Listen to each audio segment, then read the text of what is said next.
Welcome to Beacon English Podcast. Welcome back to the deep dive. Today we're doing something a little different. We're looking at a really unique set of source materials. Right. This isn't your standard academic paper or, dry data. What we have is actually the blueprint for a beginner-focused language learning program. And what's so fascinating about it is that it's just packed with these personal stories, these little anecdotes about how learning English really changed people's lives. Exactly. So our mission today is to really dig into those stories and pull out the core insights. We want to find the why behind learning English. The real motivation. Yes, the real practical value. We're trying to give you a clear answer to that question you might ask yourself late at night staring at a textbook. Why am I doing this? And all of these stories, they all seem to point to this one central idea, this metaphor. Which is? That English isn't just a subject you study, it's a key. A key. I like that. Yeah, a key that opens doors. Doors to a life that just wasn't accessible before. Yeah. So today, we're going to figure out exactly which doors it opens. Let's start with the biggest mindset shift that these learners talked about. Okay, so the first big thing we see, again and again in the source material, is this idea that learning English is not just about grammar and words. Right. It's about opening up opportunities, new friends, and new experiences. And that change in focus is, well, it's vital. It's everything, isn't it? Because if you just see it as a bunch of rules, a list of words to memorize, It's a chore. it becomes a total chore. It's just endless homework. And who wants that? Nobody.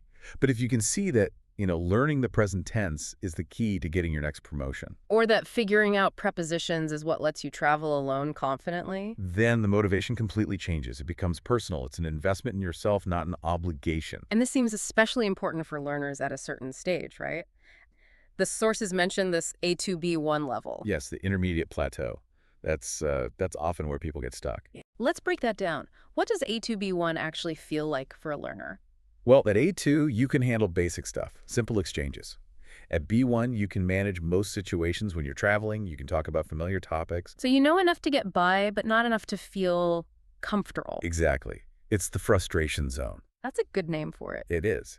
Because you know enough words to start a complex idea, but you run out of steam halfway through. You can't express the nuance You're constantly hitting a wall. every day. Ooh. And that feeling of inadequacy is what just kills motivation. So the solution, according to these sources, is to focus on the outcome, the doors. Precisely. Focus on the doors that will open, not the rules you're struggling with right now. See the grammar as the tool to get you there, not the destination itself. So instead of I need to learn fluency, it's I want to lead that meeting next month. Or, I want to make a friend from another country. Concrete goals. It all comes back to that idea of English giving you access to a new world. And today, that's almost literally true. Because English is the lingua franca. It's the bridge. Yeah, even if you speak Spanish and you're trying to do business with someone who speaks Mandarin, the common ground is very often English. It's the default language for business, for science, for travel. So that brings up a good question. What are the first big doors people notice opening? The first big aha moments? Well, looking at all these stories, they really fall into two main buckets at the start. Okay. The first is travel, that feeling of independence. And the second, which is maybe more immediate for some, is career advancement. Money and promotions. Exactly. The point where the time you've invested starts paying off in real-world confidence and, yes, real-world cash. All right, let's dive into that professional door first. The career edge. The sources have this really great story about a guy named Paul. Oh, this one is a perfect example. So his company, it wasn't even a huge multinational, takes on this big international project. Right. With partners in, I think, 3 different countries. Mm-hmm. So all the communication, every meeting, every document, every email had to be in English. And this is where the interesting part comes in. It wasn't that his coworkers didn't speak any English. No, not at all. The source says many people had some English. They could read an email, they could follow a conversation. But they weren't comfortable. That's the key word. Right. They didn't feel comfortable leading meetings in English or writing long emails. They could understand, but they couldn't lead. And that's the gap Paul stepped into, that difference between just speaking the language and being confident enough to lead in it.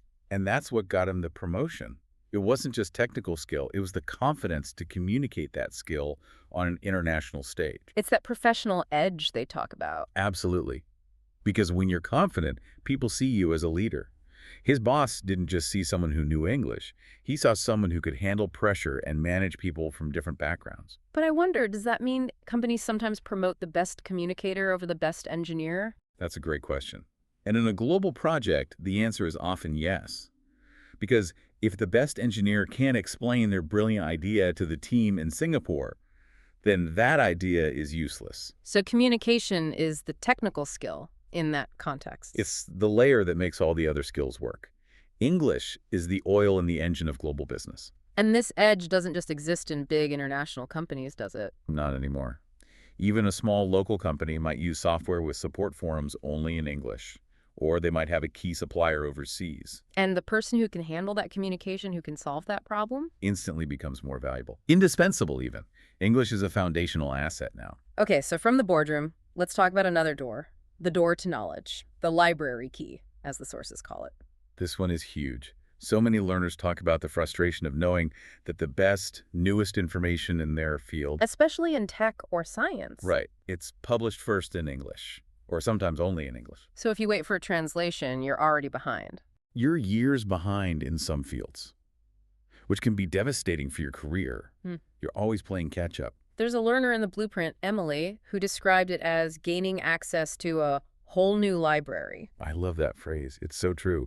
Suddenly you can read the latest research paper, you can watch a documentary the day it comes out. No more waiting for subtitles. Exactly. You're getting the information directly from the source with no delay. And Emily's interest was in sustainable living, right? Yes, and she found all these amazing blogs and online courses from experts around the world, things she never would have found in her native language. And it wasn't just reading for her, was it? It led to actual change. That's the key. She changed her habits, she started new projects. She felt empowered because she was connected to the global conversation on her passion. It moves you from being a passive consumer of information to an active participant. And think about the scale of it.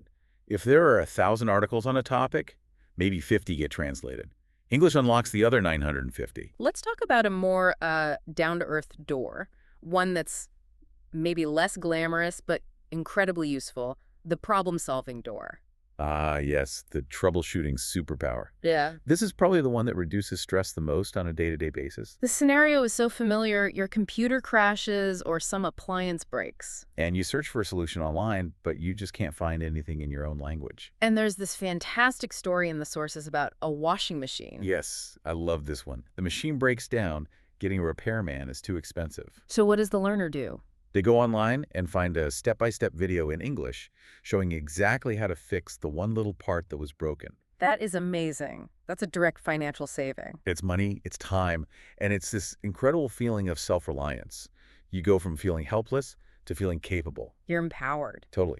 And this goes way beyond washing machines. Think about product manuals for complex gadgets or support forums for software. The default language is almost always English. So English becomes a practical tool, like a wrench or a screwdriver for modern life. It's functional freedom. And the confidence boost you get from solving a problem yourself in another language, Yeah. it's enormous. It makes you feel like you can tackle anything. All right, let's circle back to that other big door you mentioned at the start. Travel. This is where the rubber really meets the road for a lot of learners. It really is. It's the ultimate test. You're moving out of the classroom and into the messy, unpredictable real world. And one learner talked about that initial fear, having okay but not super confident English, and just being terrified of traveling alone. That fear is so real. The fear of making a mistake, of not being understood when something important is on the line. Ordering the wrong food, getting on the wrong train. Exactly. But what happens is necessity takes over. When you have to ask for directions or order a meal every single day, You just do it. You have to push past the fear. you do. And the big takeaway for them wasn't about achieving perfect grammar. It was the feeling. Independence. Independence and confidence. And not just navigating the city, but actually connecting with people, making friends from all over the world. That's the real prize, isn't it? Turning a solo trip into a social one. It is. English becomes the passport that lets you have a real conversation with someone at the next table in a cafe. You stop being a tourist, just looking at things, and you become a participant. And it's not just about accidental meetings while traveling. The sources talk a lot about people intentionally using English to build connections. using things like language exchange apps online. Right. And what they found was that these conversations started with correcting grammar, but they quickly went so much deeper. They started talking about our lives, our countries, our food. Everything. You're suddenly getting this firsthand account of what life is like somewhere else. The world starts to feel smaller and more connected. You're moving past the headlines and having a real human conversation. And these weren't just one-off chats. The sources say English acted as a perfect bridge to create real, long-lasting friendships. So your social circle is suddenly global? It is. It gives you this incredible perspective that you just can't get from reading the news. It turns the abstract idea of other cultures into a group of friends you care about. Let's talk about another cultural bridge, one that's a huge motivator for a lot of people. Entertainment. Oh, this is a big one. The moment you can finally turn off the subtitles. It's a major milestone because subtitles, as helpful as they put a filter between you and the movie. You're always reading and listening at the same time. Your brain is doing double duty. When you get rid of that, you don't just understand it, you feel it. You finally get the jokes, the nuances, the real feeling of the actors. Exactly. Humor is so hard to translate. When you get a joke in its original language, it's such a satisfying click. And it's the same for music, right? Understanding the lyrics gives a song a whole new meaning. You connect with what the artist was actually trying to say, their exact words. Which brings us to books. The sources talk about the joy of finally being able to read a book in the original English. This is the peak, I think. Because when you read a translation, you're always reading someone else's interpretation. It's what translators' choices. Yes. But when you read the original, you're getting the author's voice, their rhythm, their precise choice of words. It's the purest experience. The ultimate goal here seems to be authenticity, experiencing culture without a filter. Oh, okay, now let's get into what might be the most profound transformation of all, the changes that happen inside you. The unexpected doors. Yes. The sources say learning English actually opens up new ways of thinking, cognitive flexibility. This is fascinating stuff. It's the idea that because different languages structure ideas differently, learning a new one forces your brain to become more adaptable. So it's not just learning a new word for house, it's learning a whole new way to build a sentence, a whole new logic. Right. Think about how English uses tenses, for example. Mastering the difference between I ate and I have eaten requires your brain to think about time and completion in a new way. You're literally building new pathways in your brain. You are. And that mental workout is reinforced every time you talk to someone from a different culture. You have to learn patience, you have to adapt your style. You learn to be comfortable with not being perfect. Which is a life skill. The conclusion in the source material is that it helps you become more well-rounded, open-minded, and comfortable with change. That's a skill you can apply everywhere, not just in language. It really is. You learn that making mistakes is part of growing, and that resilience pays off. You become a more adaptable person, period. And this leads directly to personal confidence. Almost every story in these sources starts with the person describing themselves as very shy. The fear of making a mistake. It's the biggest barrier. It paralyzes you. It does.